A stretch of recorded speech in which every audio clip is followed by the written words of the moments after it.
What if the person you have spent years trying to become is not who healing was ever asking you to be? For so long, survival taught you to believe that love had to be earned.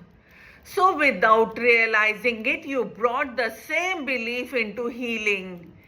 You started believing that if you meditated enough, read enough, understood enough, you would finally deserve peace.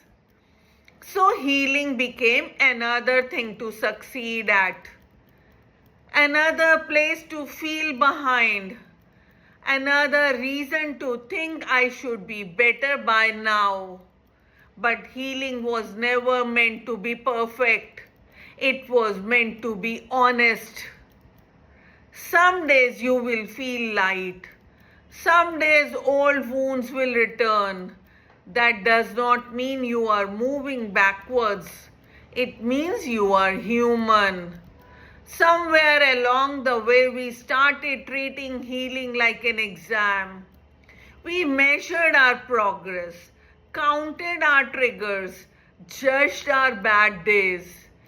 As if somewhere there was a day when someone would hand us a certificate that said, now you are healed. But real healing does not remove your humanity, it returns you to it. Perhaps the first sign of healing is not that you feel better. It is that you stop making yourself feel worse for not feeling better. The goal was never to wake up one morning without any pain. The goal was to wake up without turning that pain against yourself. You do not heal by becoming more lovable. You heal when you stop believing you were ever unlovable. You stop asking what is wrong with me and start asking what do I need right now. You do not need a different version of yourself. You need a gentler relationship with the person you already are. That is the moment healing stops feeling like performance. It becomes a quiet return to yourself.